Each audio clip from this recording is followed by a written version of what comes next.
So several of our committee members could not make this meeting. Thankfully, it's being recorded, and they all promised to watch it as soon as possible. So I'm going to go down my list and just have everyone introduce themselves, and then I'm going to let Darren take over this part of the meeting. So just bear with me a moment. I'm going to start. Nancy Belanger, Chair, and I am alone in the room. Darren? Darren Winham, Economic Development Director, alone in the room. Oh, and I'm jumping around here, so bear with me. Christine? Christine Suter, and I'm alone at the moment, but my husband will probably be coming into the house. Oh, there he is. So I have the husband walking around. Robin? My name is Robin Comstock. I'm alone in the room, in the kitchen, and I have a floating husband as well. Dan? Dan Verifaldi, Economic Development Director of Dover. I'm meeting in my office, and I'm alone in the room. Jen? Good morning, Jen Marsh, Assistant Director of Economic Development for the City of Rochester, and I'm alone in the room. Somebody just jumped on me. Kathy? Hi, I'm Kathy Corson. I'm a member of the committee, and I am, if the only dogs you will hear in my house, but no one else. So. Welcome to the committee. This is Kathy's first meeting. She was just appointed Monday night. Amy? Oh, it's Reed, actually. Oh, I'm sorry. That's okay. Everybody does that. Okay, good. Reed Amy, Deputy Director of Economic Development for the City of Dover, and I'm alone in my office in City Hall. Okay. Thank you. I'll get that right in my meeting minutes when I do it too. My apologies. Dave Sharples? Dave Sharples, Town Planner, in the room alone. Good morning again. Good morning. Pete?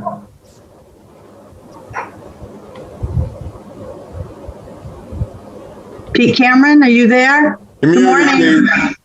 Unmute yourself, Pete. How about that?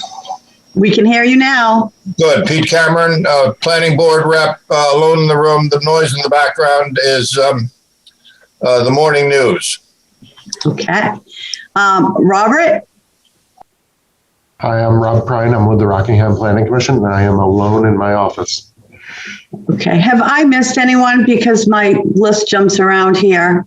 Robin, you introduced yourself, right? Is there anybody I've missed for introductions? Looks like we're all set then. Darren, I'm going to let you take over the meeting. Okay. Well, Kathy, by the way, good to see you here. I think it's great to have a residential realtor on this board. So that's great. Good insight there. Thanks. So a couple things. Thank you all for coming. I know how valuable your time is. We're very lucky to have you. These are some of the most talented economic development people I've met in my life. And we've been working together for a long time now and doing a lot of good. So before I get into what they do and why they're here, I want to give them the background of why they've been asked to be here.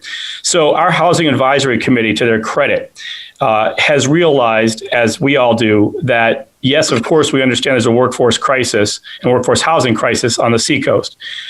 But we also understand that, we just can't do it alone. There are some communities, most of the people on this panel right here represent communities that have infrastructure that kind of encourage workforce housing, at least multifamily housing.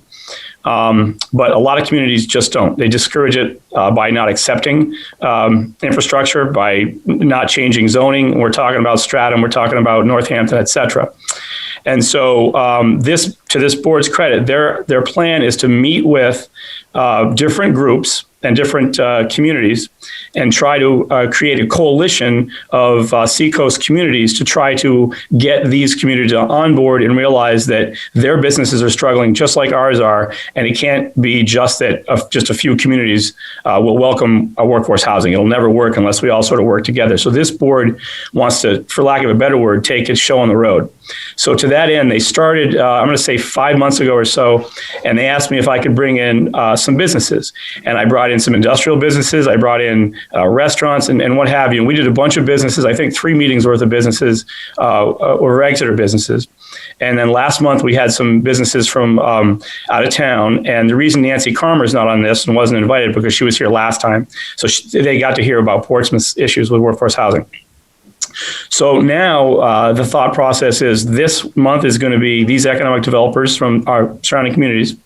And then next month, it'll be the chambers. All the chambers in the area will be invited as well. And they'll be able to provide insight from their areas they serve. So anyway, so I thought what we do is we would start with just pick a community and just answer the question, can you tell us both what are the workforce housing challenging issues in your community, and how desperate are your businesses for such workers? And I'll start with Dan, if that works. Okay, just had to get unmuted. Yeah, we view it as a critical problem. And one of the major things that we're finding is that all of the solutions we're trying to come up with take time. And our problem is now. So we're still somewhat at a loss as to what more we can do in the short term. In the long term, we started some rezoning that is allowing for, in one case, a detached condominium arrangement of small houses with reduction of buffer requirements and that type of thing to add density, because the economics of a situation for a developer dictate that they buy an expensive piece of land in Dover and they build the biggest McMansion they can build on it to get the highest ROI. And that doesn't really align with the community's needs for workforce housing. So what we've done in rezoning is to, in some particular areas where we think that the abutters would not be on a crusade over not doing it, we've tried to do that with this one condominium complex. We've also got another complex with 49 units that have been rezoned again to reduce buffers. And these houses will be something on the order of 585 square feet. And it's combined with higher density. A developer can buy that expensive piece of land and maybe put 4 units on it instead of 1 and still get his ROI. And we also have one zoning arrangement where if a commercial business comes in a certain area, he may be allowed under certain conditions to put in some workforce housing in a residentially zoned area with some advantages for doing so. So those are some of the things that we've been working on. However, they're all longer term solutions to a very short term problem. The problem is critical for us. We have restaurants and retailers that are actually closing on days, and one restaurant is closed for the summer. They just can't get staffing at a rate that they can afford and make money right now. So those are some of the problems that we're witnessing and some of the solutions that we're working on.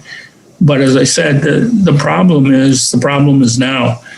And our solutions tend to be off in the distance. But it's what we know how to do right now to begin to ameliorate and mitigate the problem. But if anybody has shorter term solutions, we're certainly open to considering them. So do you think Dover will go for the housing opportunity zones if the governor signs it? I think it will. Yeah. I think Exeter will too. Does everybody know what that's about? Darren, could you expand on that a little bit? Sure. So there was a bill that passed the House and the Senate. I don't believe the governor signed it. I think he's going to, which is called the Housing Opportunity Zones, which for areas where are currently zoned for housing in communities, if they choose to adopt it, it's called enabling legislation. If a town chooses to adopt it, it would use the 79E method. In other words, a developer could, go into a piece of property and make a deal with the town where they didn't have to pay taxes other than what they already pay on that property for X amount of time with the town's agreement. Of course, it has to be voted in. The voters have to go for it. But I'm wondering, you're saying Dover will. I wanted to give Reed a chance to talk about Dover as well. Thank you, Darren. I agree with what Dan said. I think that we're dealing with long-term solutions. I hear the same things that Dan hears. He gets a lot of the information from me about the restaurants closing. We just had another restaurant that just closed in his kitchen and decided to partner with a food truck because he lost all 5 of his kitchen staff in one shot. And he's been here for 20 plus years. So this is a very desperate situation. And another thing that Dover does to me that other towns could possibly look at is in our central business district with mixed use buildings and developers, when they build above, Dan, you can confirm this, I think it's 5 stories. When they build up higher than 5 stories, they have to have a certain percentage of those as being affordable housing units. So that is something also that other towns could look at as a potential solution. That's a good idea. That's a real good idea. Darren, I just want to make sure that you notice that Bev did join us. So we'll have her introduce herself. Bev's from Gary, by the way. Sorry, I tried getting on earlier and I couldn't. So, Bev Donovan, Dairy Development, and thanks for letting me sit in. Thank you. Thanks, Bev. Okay, okay, so Bev, can you do your visual? I'm actually in between meetings at this point, and I'm driving. Oh, okay. So we'll wait to go to you till you're wherever you get. Okay. So Jen, do you want to talk about Rochester? Same questions? Absolutely. A lot of the same issues, that you bring up, Darren and Dan and Reed. We've got the problem now. Rochester has done a few things recently that is definitely helping. We got rid of our density in the downtown. So if you're in the downtown commercial district, there are no density requirements. It's just a conditional use to make sure that the building and the uses fit within the community. So that was a big one, and that definitely helps bring in more foot traffic in our downtown too. We thankfully have a lot of projects that are ongoing that have been already approved and are being built at this time. But one of our long-term problems is going to be we're going to run out of land. With that heavy infrastructure in the areas where we feel that these multi-units can fit. There's definitely some outside areas where we don't have that infrastructure, so it doesn't work as well. We definitely have some aging infrastructure that we have to look at. We've got a couple of large developers that are looking at large developments, but we have such an old water system from that point that it would take millions of dollars to upgrade it. So those are things that we, as these things are coming in, but again, it's long term. You're going to get those CIP budgets approved, and they're just large projects. So we definitely have some projects going on, but then we also have, that aging, that we have kind of like over near the fairgrounds, we have this whole aging and out of date housing that's multi-units that we really need to look at to try to fix those up and make those more leasable. So hopefully, as Rochester starts to get developed, that will kind of trickle out, and then some developers will buy up those houses and redo them. But same problems as everybody else with restaurants closing, only opening 5 days a week. They've got 5 staff people. So we definitely see the need. Conversations daily with the larger industrial as well. Meeting with somebody next week about, we don't have any employees. What do we do? How do we fix this?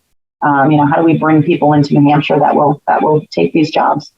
So we're all kind of in the same boat, looking at long term, seeing what we can do.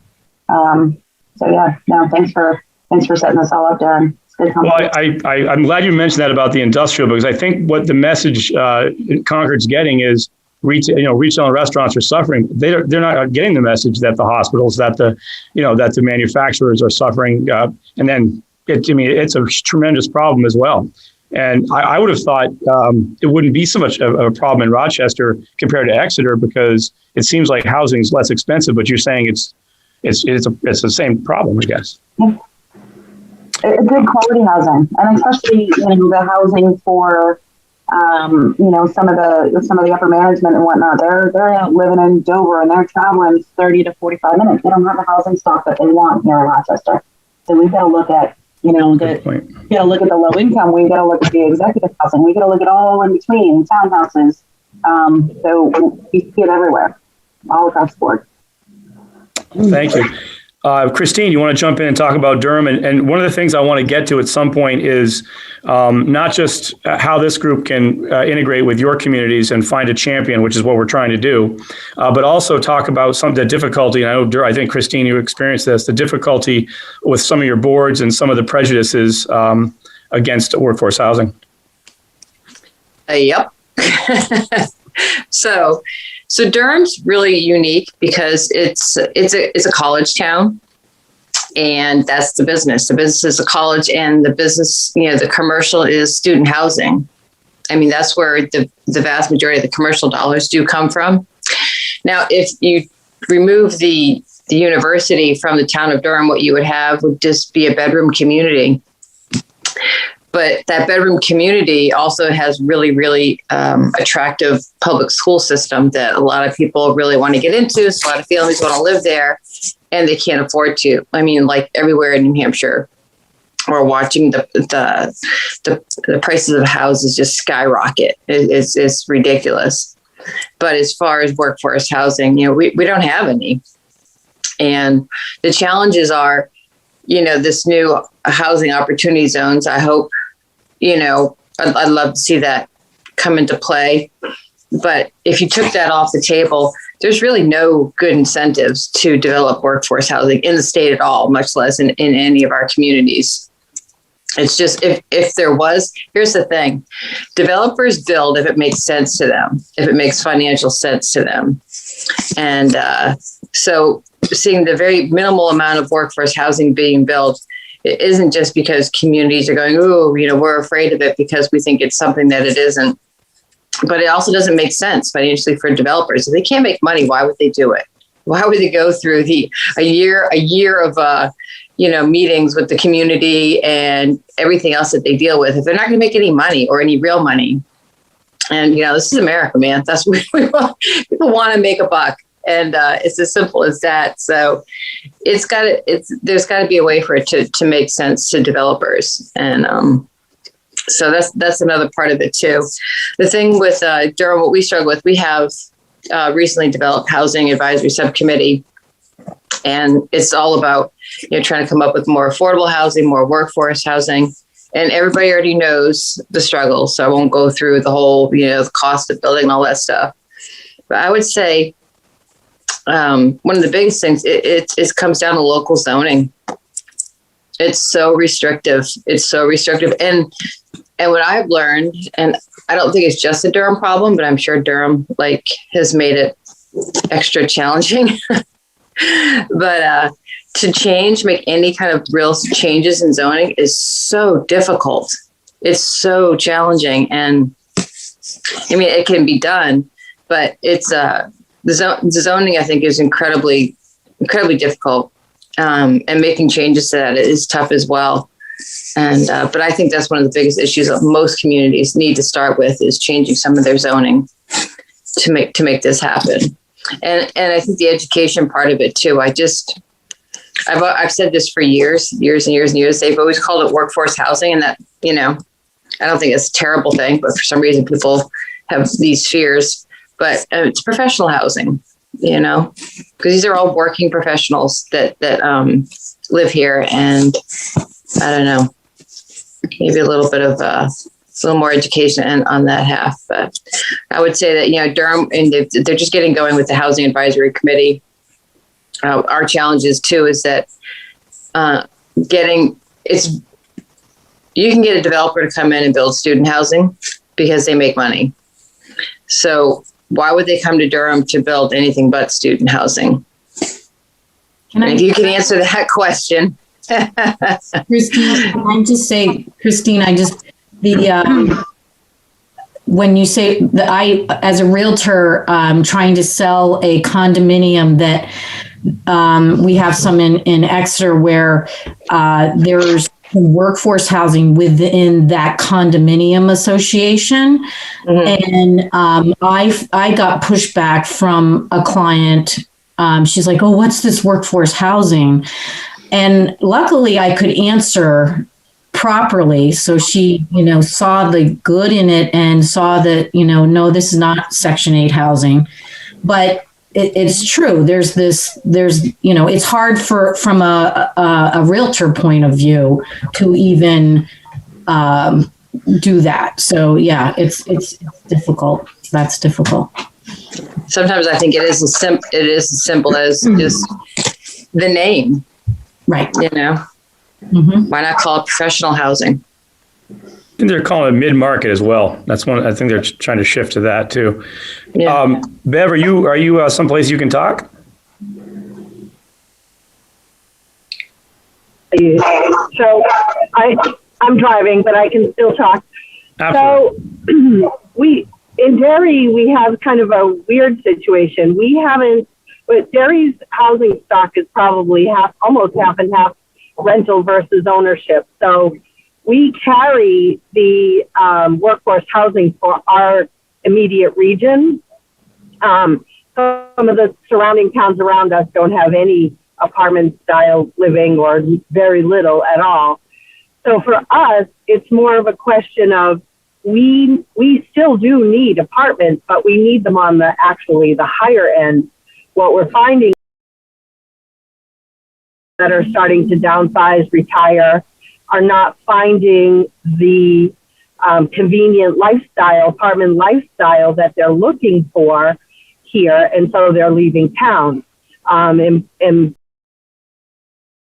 plus places, but if that's not what you want to, live in, then there aren't any sort of modern style apartments. So we're actually looking for the market rate stuff, which I'm thinking just adding more of those units will kind of reduce the scarcity a little bit lower down, which is not, my normal thinking process is not trickle down, but in this case, it kind of is. And the other thing we're hearing from Parkland Hospital, some of our employers, is people aren't finding the type of rental housing that they're looking for, which is the higher end. So for us, we're looking for different products. Derry, we kind of let the builders decide if that's their model, then great, they can build it. And we do have some townhouse projects recently that have done that. We don't give a density bonus for it, but we have allowed for more residential units in some of our new zoning changes. For example, recently made some improvements to our downtown zones where we did increase the density and reduce the parking, because we do recognize that we do need a little bit of density to help our restaurants and small businesses downtown. We also just changed one of our general commercial districts to the West Runningbrook district, and that district formally didn't allow any residential at all, and now we do have a residential mixed-use component, and it's all conditional use. So if a project makes sense, the planning board has the latitude to accept it. So that's sort of in a nutshell where Derry's at. I like that they have the ability to allow something to go forward that makes sense. That's great. Yeah. So Robin, you ready to jump in? Oops, sorry. Well, I will say to Christine's point, it took me 3 years to get the planning board to be accepting of adding residential in because of old stereotypes and old narrative that, it's going to bring in all these school children and so on. And basically what we did is we just constantly kept a stream of information going out to our planning board members, just saying, here's how demographics have changed. Here's how lifestyles have changed. Here's the reality of how many children come out of each one of our apartment complexes. And over time, it was really hard for them to ignore it when we would talk about it in meetings about those zoning changes. So it did take a long time, but we got there. Yeah, it's funny. We're sort of the same situation, I think, in Exeter. I think some people feel that way, and we have a pretty informed planning board. I'm hoping that we can do some zoning changes and offer some housing in some of the areas that you wouldn't see housing, like in commercial areas and industrial areas, or like a mixed use. And the reason is I'm less worried about bringing more business into Exeter, much more worried about keeping the stuff that's here, because some of the stuff I'm hearing from some of these larger companies are just, we're going to have to go if we can't find a workforce, we just can't stay. So, yeah. Okay, Robin, you ready? Next. Sure. Thank you. Thank you so much. I'm humbled to be in the presence of Christine and Dave. So you two keep me honest, or someday we'll have to have a glass of wine and talk about community evolution. But I think on a few levels, Somersworth may be a unique entity in the Seacoast. To start the conversation, I would say I have only 2 businesses who have told me that they are experiencing labor shortages, and they are significant labor shortages. In general, this conversation about labor shortages tends to be dominated by the larger manufacturer versus our owner-operated. The subject is far less impactful, not that it's non-existent, in the downtown community. And my theory on that, which doesn't make it right, but my theory is that in comparison to your communities, our downtown is quite small. And almost all of the businesses are owner-operated with potentially only one half part-time employee or maybe one additional employee. So as a result of that, for example, during COVID, we were far less impacted in our downtown than many of the other communities in the Seacoast. Our businesses just simply went to closing Sunday, Monday, Tuesday, and Wednesday when they had no profit or return on investment or cost anyway. And they were at capacity with a new model, primarily delivering curbside for Thursday, Friday, Saturday, and Sunday, or some version of that. And almost all of them, I haven't lost any businesses downtown because of COVID as a result of that. So this issue is a little different for us, in part, I suppose, because of our size and probably in part because of our geographic location. We do benefit from this being in the circle of southern Maine to the seacoast of New Hampshire. People can so easily traverse both ways. They can walk or ride a bike. And so again, this issue hasn't, I believe, affected us in the same way. In the same breath, I would say Somersworth has an abundance of middle market housing. Many people suggest to us that we, in fact, have the largest percentage of middle market housing in the Seacoast. And many of these homes are beautiful, beautiful historic homes that need refurbishment. And so what's happening in Somersworth right now is our fastest growing age group is, in fact, age 35. These are young professionals who work in Portsmouth or Portland, potentially Boston. They can take the Amtrak back and forth or commute back and forth, but they're young. The single fastest growing age group is actually age 5, their children. Another phenomenon in Somersworth, speaking of sort of the whole young professional thing, who in Somersworth can buy gorgeous, for example, historic homes or homes on the waterfront by the 30-something crowd, are enormously popular right now, formal mill worker housing. And they're being refurbished by numbers of the 30-something kind of crowd.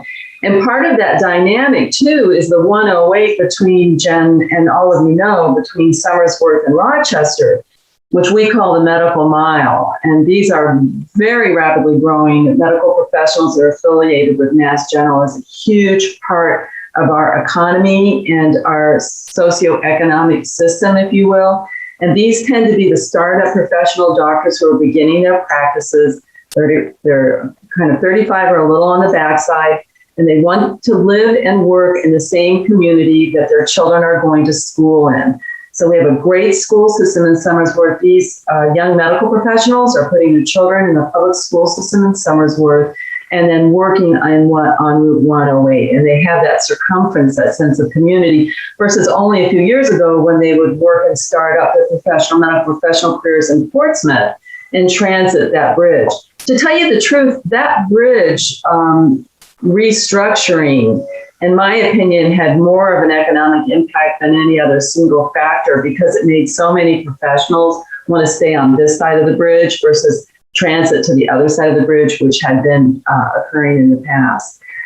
I will say, too, as a sidebar note, I was thinking of some of your comments, and I hadn't thought about it really until this morning and hearing all of you talk.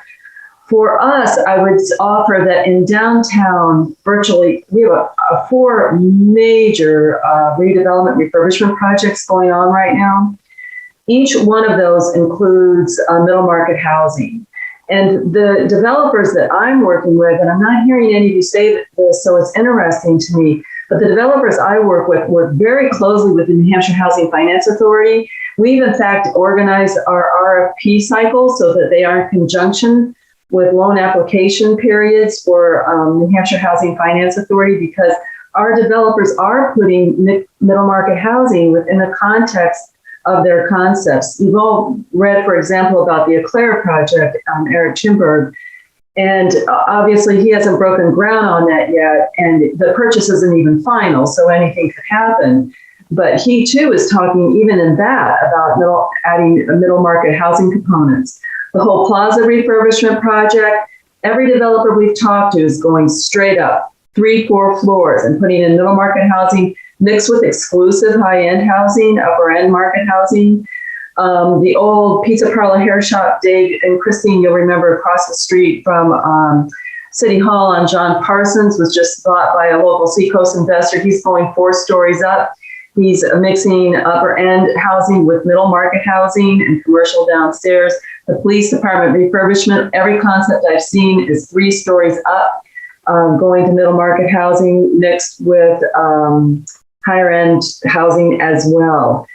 So our developers in Somersworth are very aware, again, of incentives and loan opportunities at the Housing Finance Authority. It's proven to be a great strength to us. It's motivated developers to converge middle market housing with higher end housing and commercial downstairs in the downtown. And Route 18 and Mallee Farm are static, but the businesses are quite healthy.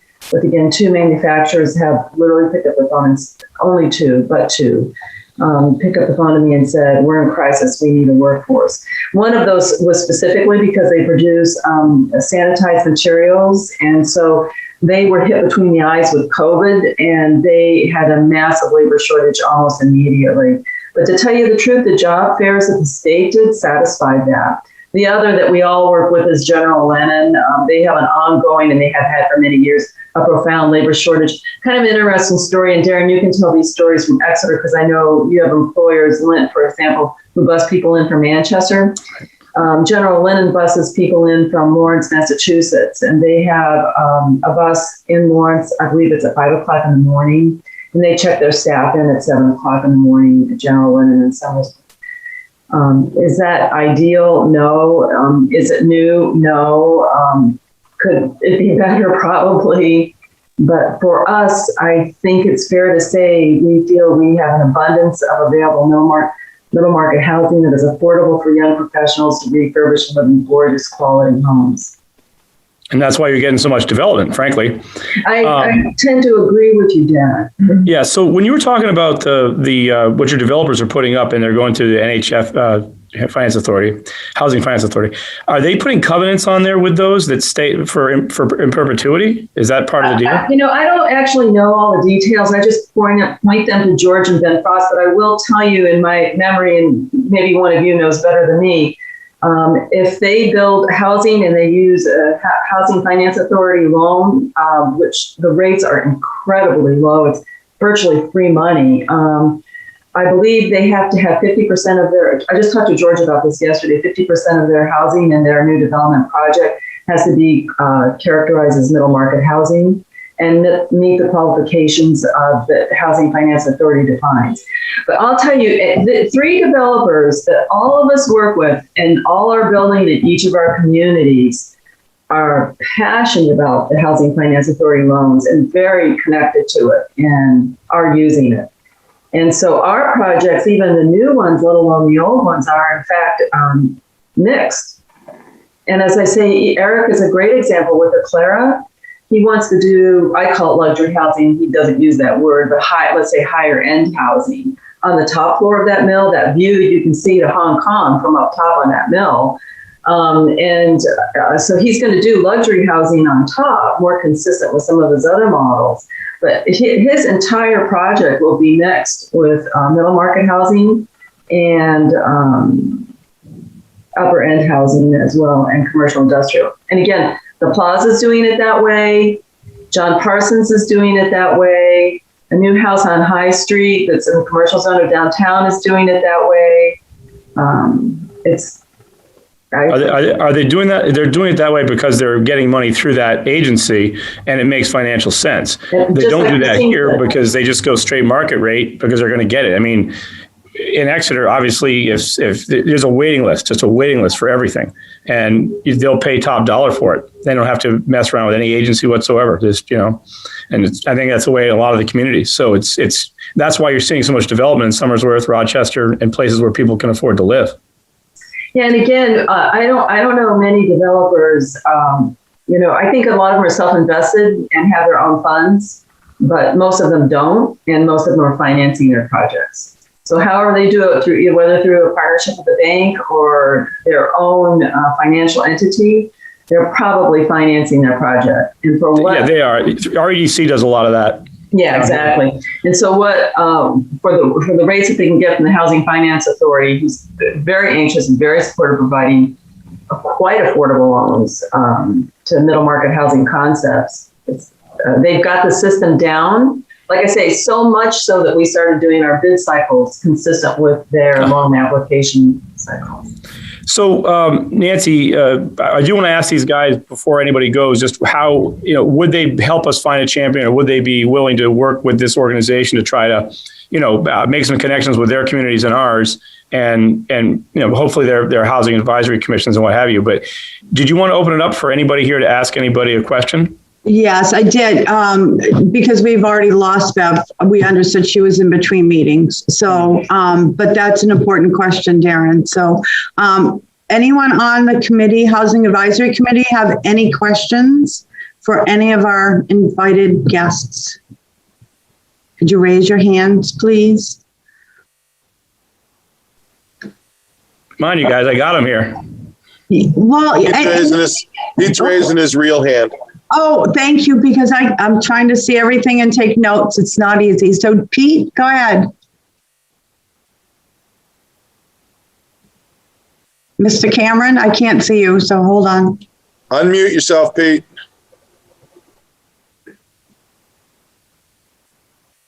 You're still muted. Still muted, Pete. Now can you hear me? Yes.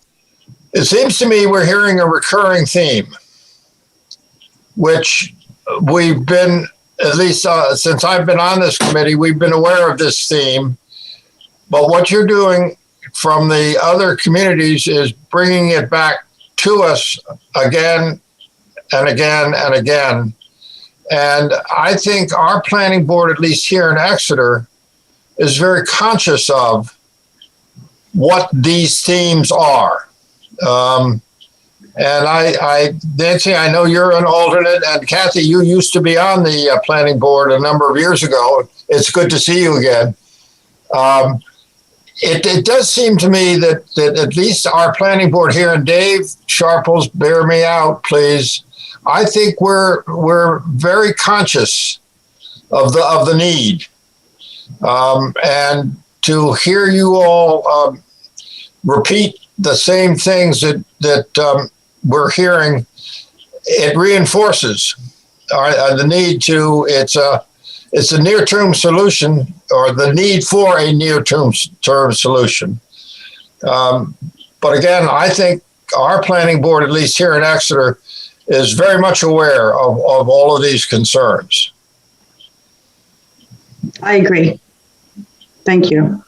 I mean, that's motherhood, I agree, but that's. No, well, I was waiting for Dave. So I know our town planner, Dave Sharples, has been working on zoning changes and things like that. It's a work in progress. But as you said, Pete, the recurring theme, it's important, I think, for an educational standpoint to reiterate these things and get perspective, not only just from Exeter, but, our neighboring towns and going out.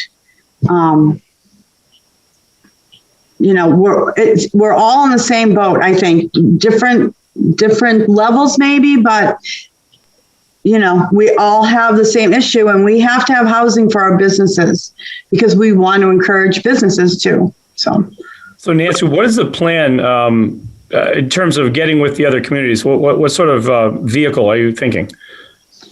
So our next meeting we were talking about was to invite the Chamber of Commerce. And then from that point forward, we're looking to do a regional meeting and hoping some of these wonderful, informative people that have been coming to talk to us can come. And whether at this point, it keeps expanding in my mind. So at this point, I keep thinking we're in a whole all day seminar to brainstorm and things like that. And I don't know, Darren, maybe I'm reaching, but to even try to invite the governor.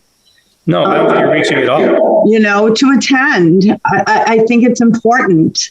Robin has her hand up. Oh, thank you, because I can't see anyone. Robin, go ahead. Just my suggestion, you've got a regional workforce housing coalition that has existed since 2000 to do this work. And I think the executive director, Sarah, is amazing. And just that you, I think, talk to her and partner with her. And she comes to all these meetings. This is the first one she's not at. Sarah is part of this. Yeah, has been from the start. Very, very involved. And we did a housing storyboard map that she was very involved with that will help, we think, to educate people on the various housing stock and what it looks like, the historical part of it, where we're at now, where we would want to go in the future, all part of the educational approach we're shooting for here. Kathy has her hand up. Yeah, I didn't put my virtual hand up. Sorry, Nancy.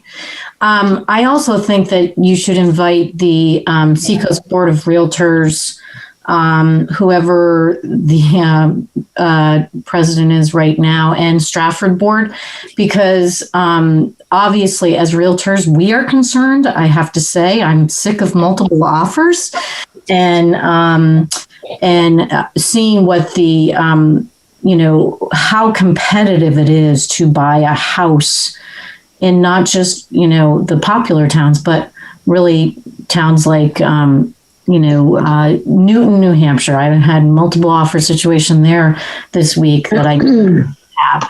So I think involving the Board of Realtors would be a good place as well, just like the Chamber. Would you do the ask? Sure. Cool. Do you want to talk a sec, Kathy, about what the market is like right now and how difficult it is and how people are? I had one guy moved into Exeter. He said he paid cash. And he's on Blackburn. Yeah, as we say, cash Blackburn. Is king, right?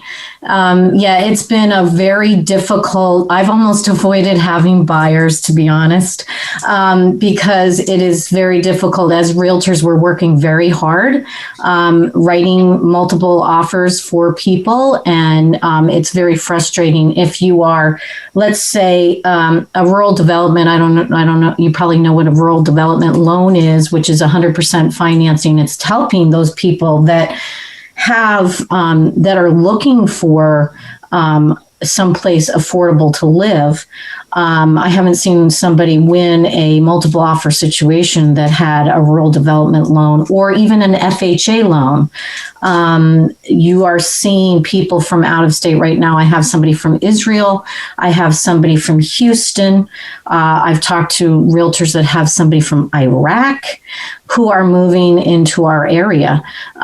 So the competition is such because these people have cash. So yeah, it's you see the same people at and these people aren't even actually. I do FaceTime with my clients, and they buy without even stepping foot into the property. So it's very difficult for us right now to watch what's going on. I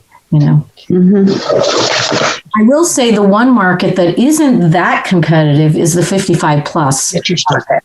The last 3 listings I've had has been on very different kinds of 55 plus, and that's not been the generated, 50 people at your open house. That is more of a discerning buyer, and it shows you what the, classic supply and demand of these, of the 55. We are now in a balance here that no town should be, every town should say no to 55 plus new development as far as I'm concerned, because we do have enough of it. Say what I want. I shouldn't say that, but that's. No, I think Exeter's recognize that, especially in the TIF district. Remember, right? We eliminated any more of that. So for now, right? There are districts that do allow that, but yes, you're right. I mean, the one that we do have that's under construction those are flying off the shelves, but yeah, it's a dog eat dog world out there. So Darren, I see Christine has her hand up. Nope. All right, I'll take that as a welcome to speak moment. An invitation to speak. Yeah. So, and I can. I'm sure everyone's kind of maybe thinking this a little bit. We're hearing the same, and we're going to keep hearing the same. You're going to hear it from the Chamber of Commerce. You're going to hear it from, I think, whoever you speak to. But if we're looking for solutions, and I don't know if there's a lot of solutions within our state right at the moment. And there are a few communities like Somersworth that have an abundance of that type of housing, and Derry has a good number of that housing, and I think that stems from their history as a town. But if we're looking for solutions, and I'm not saying what I'm hearing is a lot of, we agree, we've got the same problem, we have the same problem. If we're looking for solutions, and I think the solutions are limited right now in our state for examples, I would suggest looking to other states. Where in the country do they have it figured out, or are they figuring it out? And let's steal their ideas if they're good. Yes. I have been trying to, I know that's great. I have been trying to follow all kinds of different sources around our country just to kind of get those ideas, because some of them are taking the old malls that are the stores are going out of and converting those and things like that. But yes, great point. Robin, hand up. Yeah. So, but, I just want to speak to what Christine said. Education almost requires repeated hearing the same thing over and over again from different sources. So that's why we're trying to invite as many groups and people in as possible, and just keep this conversation going and look for solutions. That's our hope and our goal. So I'm sorry, Robin had her hand up. I don't see that. I see Reed does. Okay. Go ahead, Robin. Thank you. Sorry, Nancy, I didn't mean to interrupt. No, it's fine. I just had this thought and I got excited and raised my hand too quickly. I apologize. But we have a proposal for a very large parcel of land in Somersworth. And I just think it's really interesting that, back to your point, Chris, what are the answers in other states? This developer is going to include housing in the concept that will be proposed. And it's funny because as I talk to developers too, there is this whole consideration about housing for the mixed use project that they want to build. And I keep thinking, wouldn't it be ironic if we end up going back to the model that we were born from in New England, in that the mills had they were recruiting all of this workforce from Canada and Western Europe, and there was no place for them to afford to live. And so the mills themselves built their housing, and our communities are designed in the way that they are as a result of that. And I'll tell you what, there's a side of me that kind of sees that model coming back in some ways. We have at Whitworth Douglas Hospital, we have downtown now a couple of units that are commercial downstairs and quite lovely.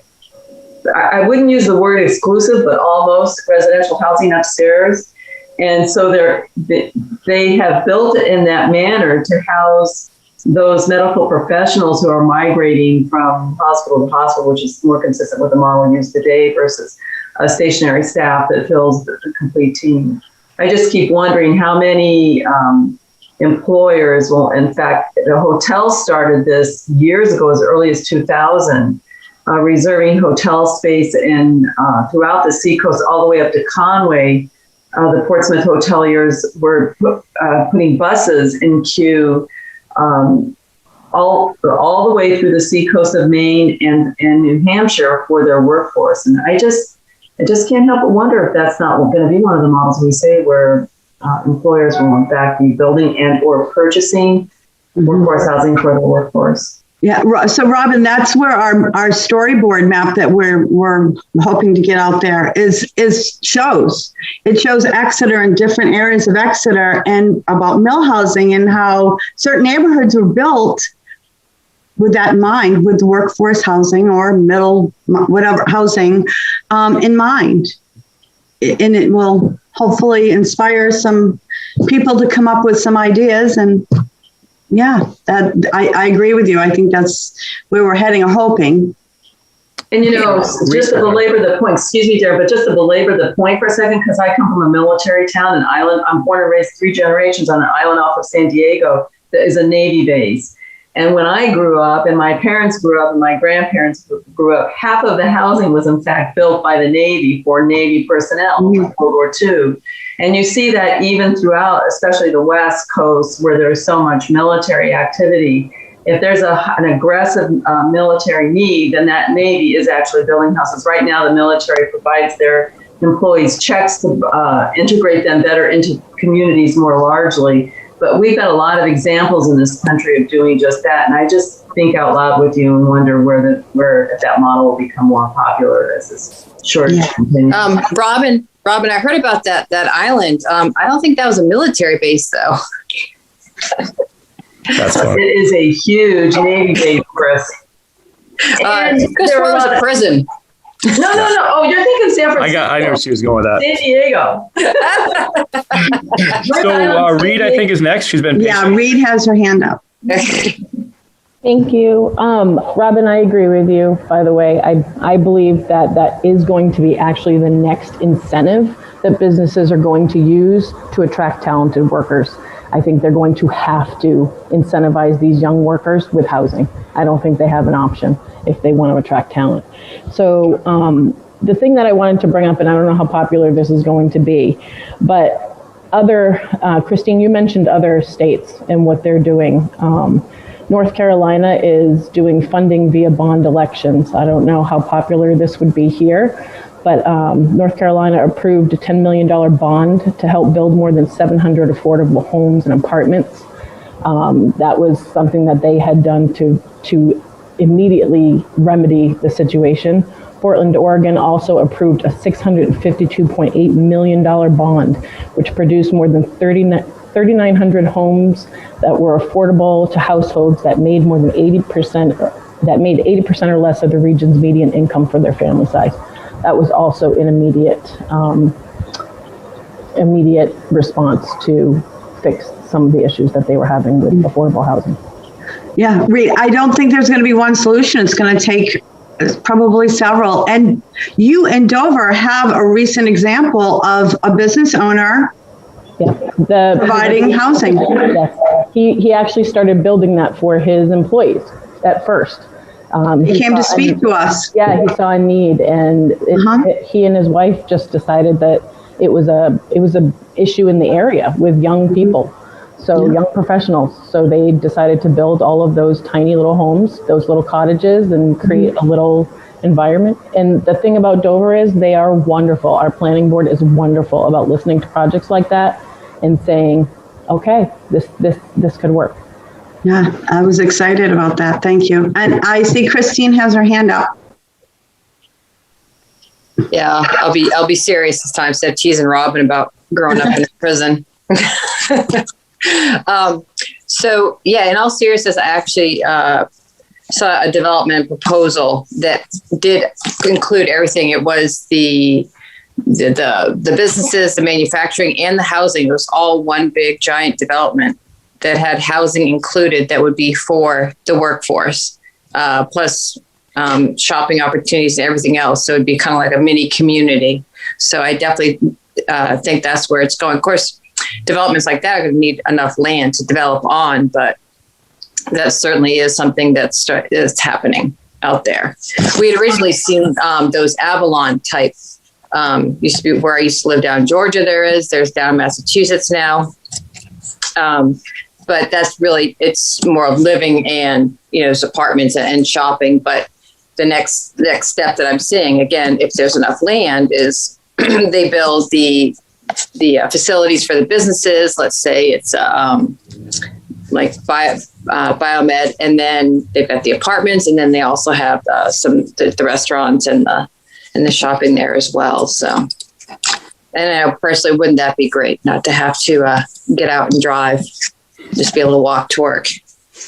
Dan? I've spent a lot of time in China, and that's one example where the general population doesn't have a lot of money. And this work central, living central, almost industrial village concept. In some cases, it's gone much bigger. For example, in a steelmaking center in the northeastern part of Liaoning, there is a steel mill that employs 250,000 people. And there's units like this all over the country where the factory or the distribution point or something like this actually provides housing. They provide recreational facilities, they provide medical facilities, and they provide schools. And all human needs are done in this one thing that the center is the business. I don't recommend this in a capitalist system. It may not work as well, but it works for them in terms of providing the housing. It's not high quality. It doesn't meet most U.S. standards for housing or medical care. And I think a lot of our unions would not like this kind of control by the business involved with the people. But it's something that works for them in a different system. And I just thought I'd mention it because it works on a grand scale. So piggybacking on that and what Robin said about having, the idea of having a business build the housing, there's another method, another way to do that, and that is developers that partner with, that know the development. A lot of these, when you're building housing, if that's not your bailiwick, it's probably not the best thing. We have a project in Exeter it's called the Gateway at Exeter, and there's a lot going on with that project. I won't get into, but because that was in the C3 district, didn't allow housing. The ZBA approved it with 5 letters. 5 different companies wrote to the ZBA, begging them, saying, please do this housing because you're going to have 25% of it workforce. And that was our larger companies, the hospitals, Sig Sauer, Cobham, et cetera. And the deal is they would rent some of the units from the developer. So they would and then they would be able to incentivize, workers from someplace else, saying, "Look, we've got a place for you to stay, right? And get your own apartment. I will take it off what you owe or whatever."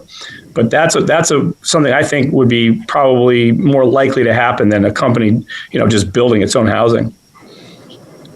We have currently I would say a statement of interest from a medical complex where they're estimating about 100,000 square feet of residence, along with the other thing that they're asking us to look at. But That's good. that would be housing for professionals. So, Bev, it's nice to see your face. Thanks for joining us. Did you want to jump in on anything? Because we've, have been kind of dominating it. No, I mean, it's just interesting hearing everybody's different challenges where everybody's so unique and the mix is so unique. It's hard to sort of pinpoint exactly, what you should be doing based on what everybody else is hearing. But it sounds like most people are on the right track, and in that as long as people continue to be open-minded and allow for some new ideas and new information to drive some decisions, that I think things will start to change around here. So much pressure coming up from Massachusetts, for us anyway, that you just got to go with the times and adapt.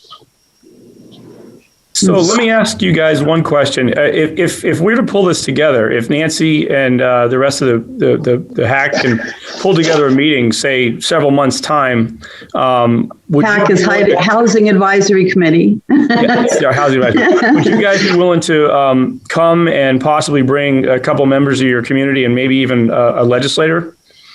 Would that be of interest? Because I think if we got legislators there, I think that would really, really help. Certainly that housing opportunity zone thing is good, but there could be more that they could do.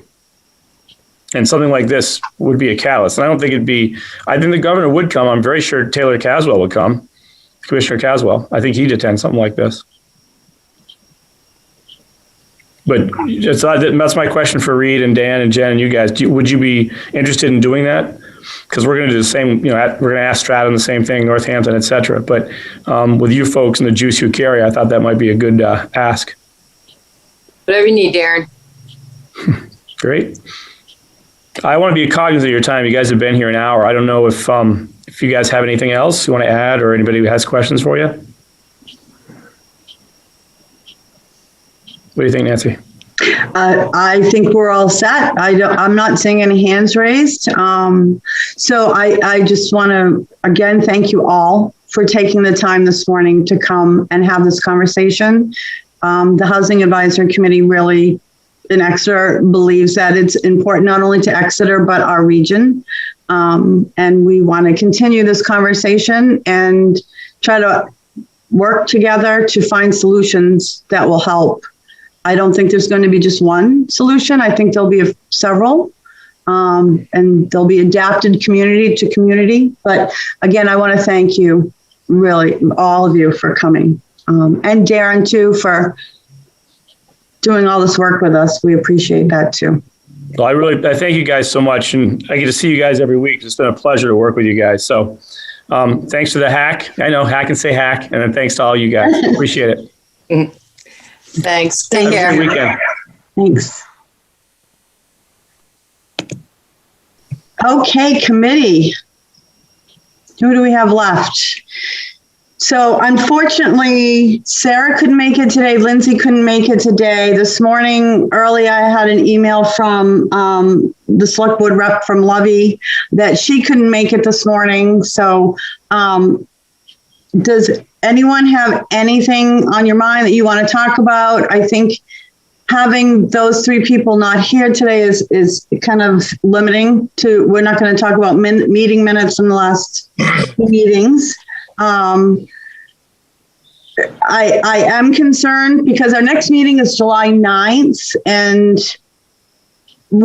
we talked about Darren inviting Chamber of Commerce, but that I think is the last meeting we're going to have with inviting panelists. And then we need to plan more of a regional meeting and how that can happen. And also how we're going to either combine introducing our storyboard map, whether it's at that meeting or at a different time. So that's where my mind is going right now with our next steps. Anyone have any thoughts? Well, I guess my only thought here is I thought this was extremely informative. I think this may have been one of the best we've had. And at least I think perhaps this, if we could somehow make use of the of what we heard today and put it in a package, that is I think that's gonna help. Now, how we do that, I'm not quite sure, but it's something I think we ought to think about. I agree. So keep in mind, Pete, this was the first time we so we started with Exeter for 2 meetings. Then we went to our neighboring towns. This one expanded out. This is exactly what we talked about from the beginning. Well, and I think what we've achieved here, we need to use this. Absolutely. Because as I say, this was as an informative session, I think, as we've had in a while. Yeah, so if everyone could just kind of give us some thought. I know the members of the committee who couldn't make it today will watch us as soon as they can. So I know they'll hear this when they watch the meeting, to write some thoughts down, send them to me, not to all, but just to me, and I will compile it up and then send it to everyone. So that for July 9th, we know what we're going to be talking about. We've got ideas already. We don't need that time to think about it in between meetings. This is going to be it. But I think it's important. We have to keep this flow going. We don't want to stall and lose the momentum I think that we've gained. But I think we also need to remember that this may be our last Zoom meeting. Yes, but so Bob Glowacki reached out to me a few days ago and we had this conversation because the Housing Advisory Committee does not compete for our date and time with Planning Board or Zoning Board or the Conservation Commission meetings. He thinks he can devise a way that we can still invite panelists via a Zoom. So it would be hybrid. Some of us could be at the town office in the Novak room and still invite people via Zoom. There might be a way to do that because it's going to be harder and harder. I think when it comes time to more of a regional meeting, we're going to need to find a place that we all can meet in person. My vision is a roundtable discussion in person. I don't know. I'd have to talk to Bob Glowacki to see how we could maybe host something like that in Exeter. Right now, he's limited to having the Novak room as the main venue. So, we just keep growing. So, not a bad thing, just figuring out the logistics. So we'll have more information on that soon, on what our options are going to be. And I'll get that out to everyone as soon as I have it.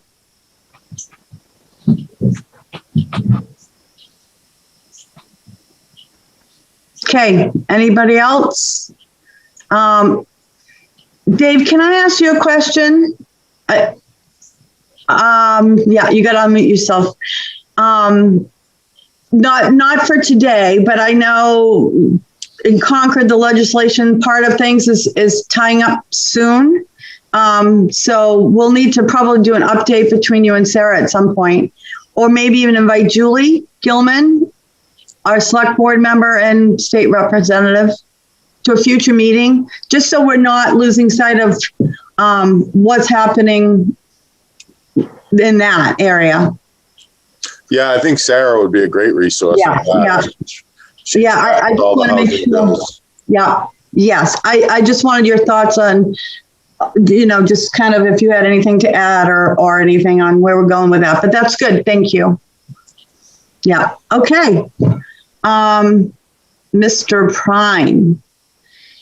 So we'll be introducing that storyboard map after how many months soon. So Just keeping that in the back of your mind, because you put so much into that. You'll be kind of a key person in that, you and Sarah. Whatever's needed. Yep. I just wanted to see, we haven't forgotten all that work. We're getting there, right? I just can envision how these things that we're all talking about and that storyboard map are all connected. They're going to interconnect in many ways. So, and this meeting today really brought that out for me, about housing and how it developed in the history. And that was the idea behind the storyboard map, was the history. So I hope everyone's still as excited as I am about where we're heading with this. So does anyone have anything else they'd like to add before we close up the meeting? Okay, well, Kathy Corson, our newest member of the Housing Advisory Committee, welcome. And our next meeting is July 9th. And it's good to see everyone. Have a great 4th of July. Stay healthy, and we'll talk soon. Thanks, everyone. Bye, everyone. Bye-bye.